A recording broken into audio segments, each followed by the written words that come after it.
Hey, what's going on, guys? It's time for another guide. So for today's episode, we're gonna be covering the basics of Drive Impact and how to counter this super powerful attack.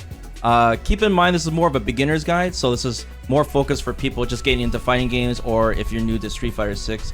But don't worry, we'll be covering the complicated stuff very soon. You know, what to do when you're in burnout, how to deal with it when you're pressuring your opponent. You don't have to worry about it so much.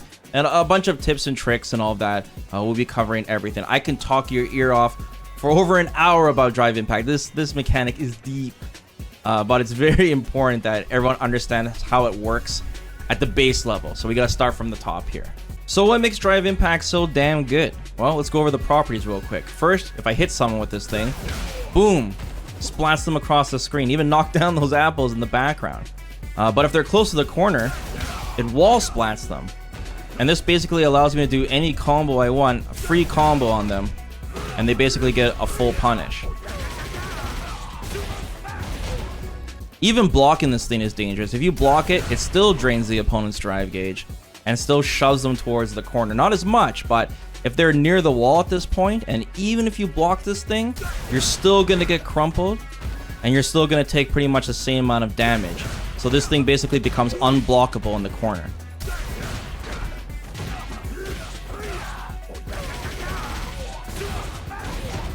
It gets worse though. If the opponent's in burnout and you get hit by this thing towards the wall, it's gonna stun you.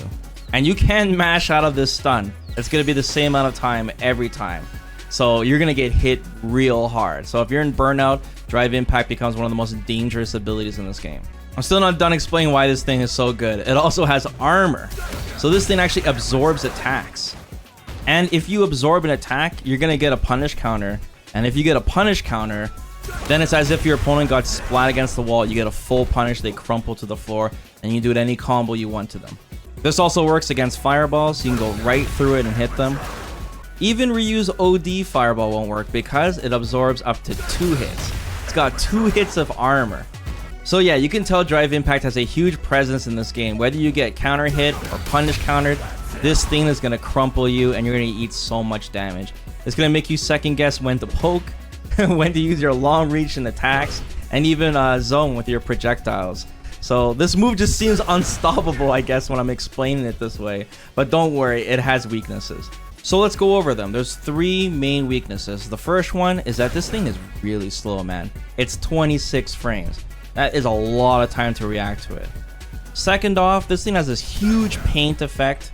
It's different colors for different characters. And you hear this big chime tone, so if your speakers or your subwoofer is booming, you can really hear this thing go.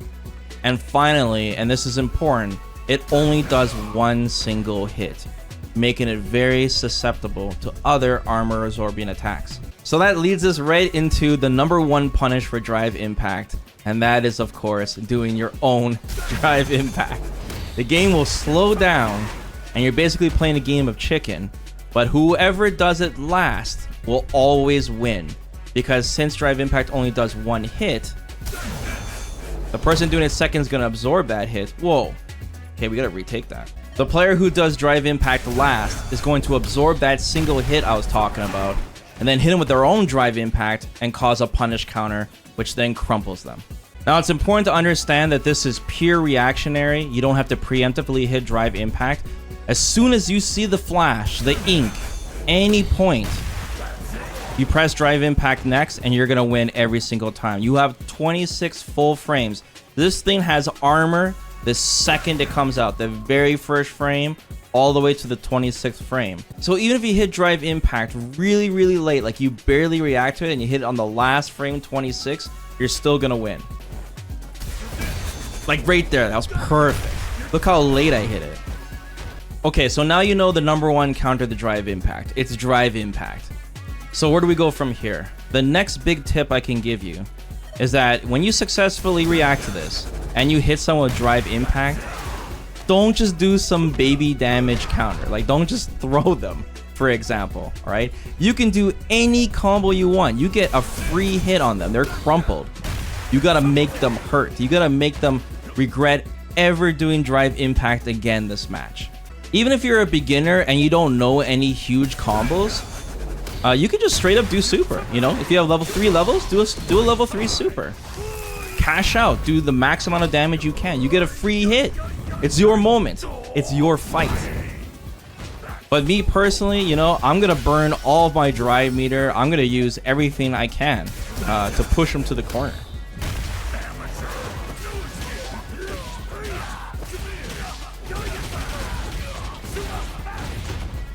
Because of the drive system, every single character in the game has potential for really high damage and good corner carry. So it doesn't really matter who you play. Even Ken here, I can show you going for some corner carry. Pushing in the corner is very important in this game. Damage or corner carry. Also, a quick reminder, guys, if you don't know any combos, don't worry. We're doing combo guides for every single character in the game, and that'll be in this guide playlist. So be sure to check those out too if you want a head start. Okay, so it's already looking good. We know what to do when they do their drive impact. We punish with drive impact. And we know what to do when we hit them. So where do we go from here? The next huge tip I can give you guys is the button itself for drive impact. Make sure you have it binded to a macro button. So what I mean is one button does drive impact. This is so important for so many reasons.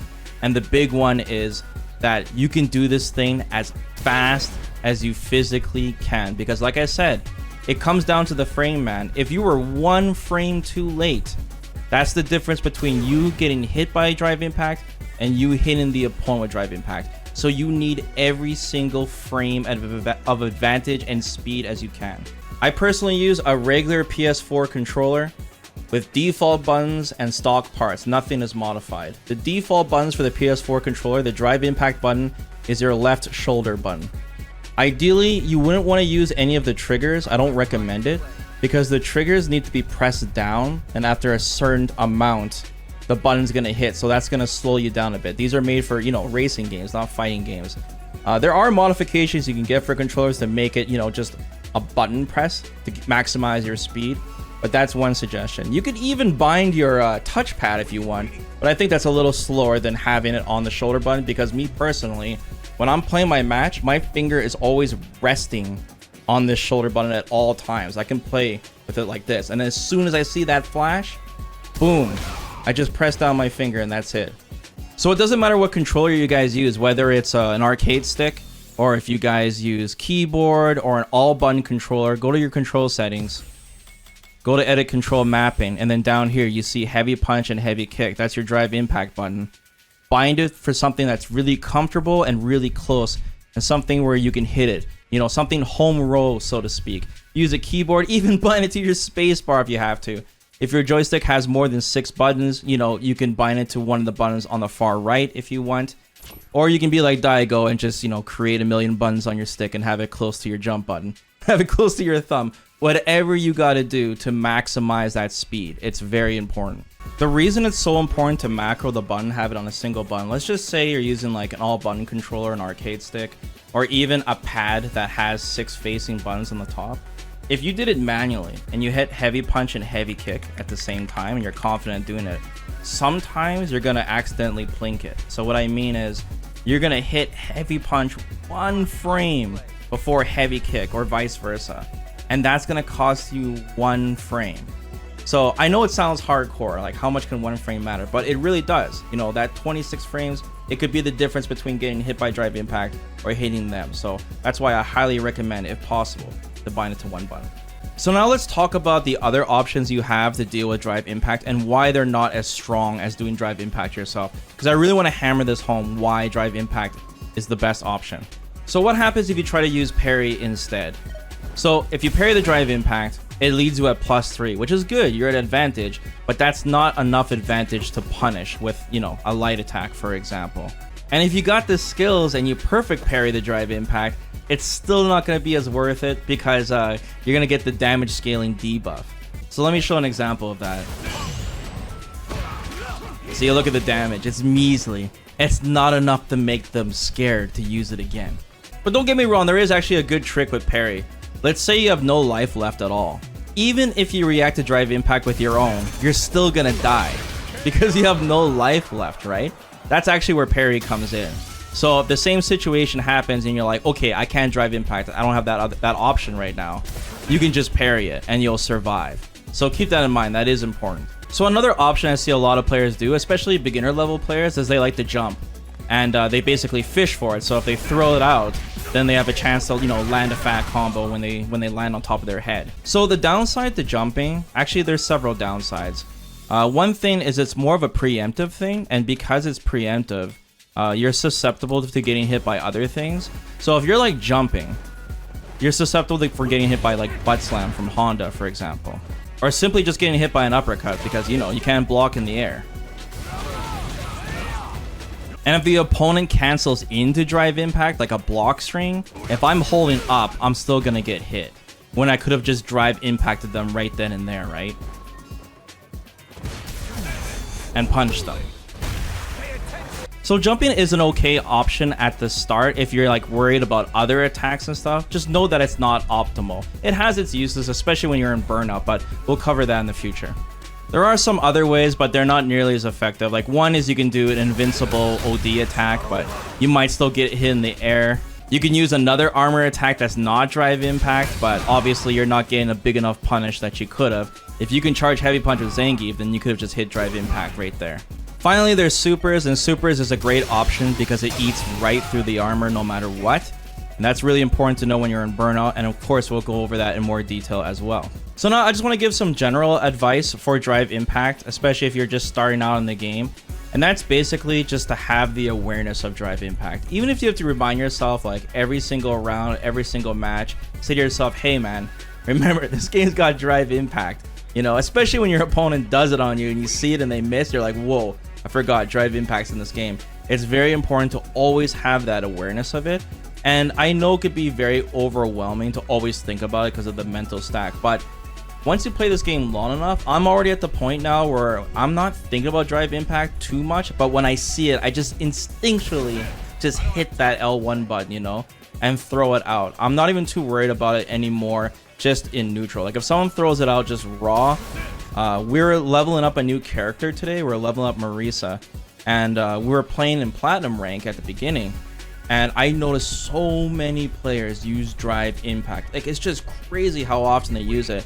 And a lot of people complain, oh man, all players do is spam drive impact. But trust me, once you get the counter to this thing down, you're gonna love it when people use drive impact because it's basically gonna give you free wins. You get a free combo every time they press that button if you're ready for it. Once I'm in the higher ranks, like the high diamonds or in master rank, you just don't see it as often. There'll be the every now and then, or especially in the corner. But just know that if you're a lower ranked player, that's basically the more you have to pay attention to it. It's kind of like when you play other fighting games, you have to pay attention to dashes or jumps like in Street Fighter V. Pretty soon, it'll become second nature and you'll be able to anti-air or check their dashes without even really thinking about it. It just takes a lot of time and experience. So don't be discouraged if you're not like a drive impact master. It's only week 1 right now. Just try your best to be brave and punish it the most efficient way you can by using drive impact yourself.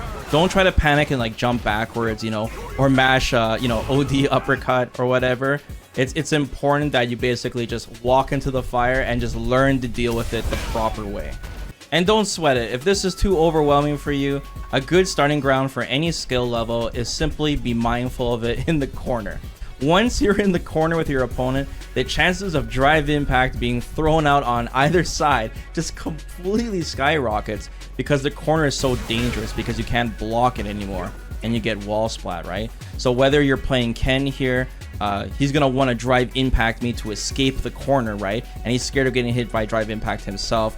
Be extra ready for it. And when I say be ready for it, I mean, you don't have to overcommit. You don't have to walk in, throw fireballs. Just chill, be ready. If he jumps, anti-air him and wait for that flash because it's gonna come. At the same time, if I'm the one playing Ken and I'm the one in the corner, that's a bad situation. You have to be ready for it just as much. Once again, be careful on the pokes you're using, the ones that aren't cancelable. Chill, be patient, and wait for that flash because if they do it, if they crack and they use drive impact and you counter it, you're gonna get big damage and you're gonna get out of the corner.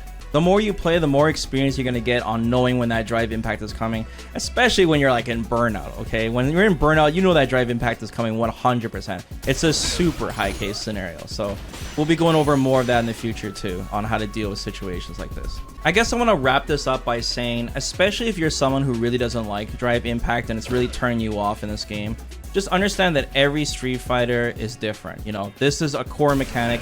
It's here to stay. And the purpose of it is actually to stop predictability. It's to stop people from flowcharting and doing the same sequence over and over again.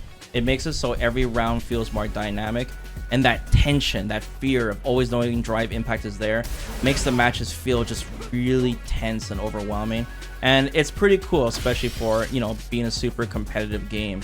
And it's important to appreciate that and adapt to it, you know? Like if you're Ryu and you're pressing medium kick as a poke, you don't have to do it every single time. Sometimes you gotta mix it up. And it's important to adapt to drive impact and realize that if somebody is spamming it at any point in time, unless you're in burnout, you can always drive impact them back. It's always a risk to throw a drive impact. It's not free damage. And if you're able to deal with that, you're basically the opponent's hanging themselves and giving you a free win if they're just going to use it at every moment's rest. So that concludes my basic guide on drive impact and how to counter it. I hope you guys enjoyed it. I know if it was a little too basic, once again, don't worry. We're going to do a bunch more videos on this. And we have a giant playlist of guides for Street Fighter 6. So over time, we're going to keep building it. And hopefully it'll get bigger over the years. And we'll try to get to every subject we can. If you guys have any suggestions or things you would like to know, you'd like me to teach, be sure to leave a comment below. And we'll get to it one video at a time. So thanks for watching, guys. Take care. Like I said, try to think of it this way. Like everyone's thinking like, oh man, in low ranks, they just spam DI and they random you out. But every time they press DI, that is a situation where you could have punished them for your hardest hitting combo, you know? You have to think about it the other way. When they do it, they're taking risk. Like every time he presses it, he's basically giving me a free combo. You just need to chill out. Like you need to like just play tighter. I'm not saying to completely turtle up, but just be aware of it. And you'll start to see it's everywhere. It's everywhere. You see? If someone wants to spam drive impact on me, I love it. Because it just gives you free wins.